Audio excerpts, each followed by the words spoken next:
મનીષભાઈ અંબાલાલભાઈ ઠક્કર મારા વેવાઈ થાય છે, રાપરના છે. અને કેમ કે મારી બેટી મેં એમને ત્યાં આપી છે એટલે મેં જે કવિતા બનાવી છે ને એ પણ બેટી ઉપર જ છે. અને હું કંપની આપું છું ડૉક્ટર સાહેબને કે મારી કવિતા હિન્દીમાં છે, તો રજૂ કરું છું મારી કવિતા बेटी.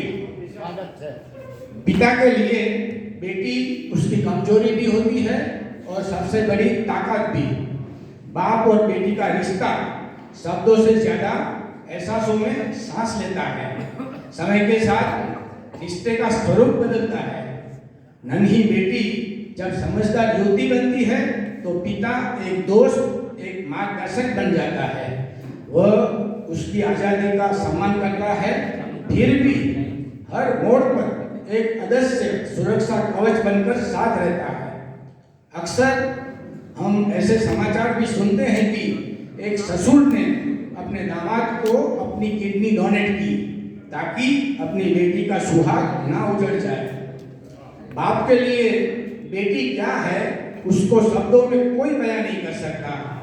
फिर भी मैंने कोशिश की है मेरे जज्बातों को जुबा देने की एक कविता के माध्यम से. तो सादर पेश है मेरी कविता बेटी. तो उर्स से उर्फ का दस्तूर है बेटी, बाप की आंखों का नूर है बेटी.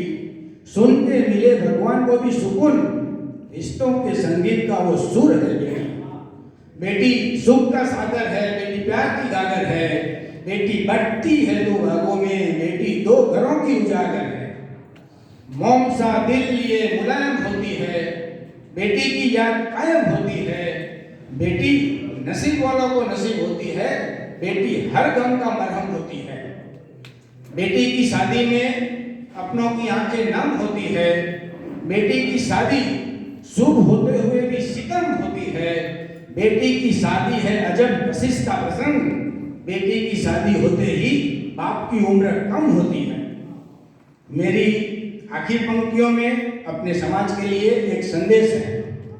कुछ लोग बेटा पाने के लिए बेशरम होते हैं, कोख को बेटी की कब्र बनाने तक बेरहम होते हैं. कुदरत की सच्चाई को क्यों नहीं समझते ये लोग? बेटा हो या बेटी दोनों समान रूप से सक्षम होते हैं. धन्यवाद.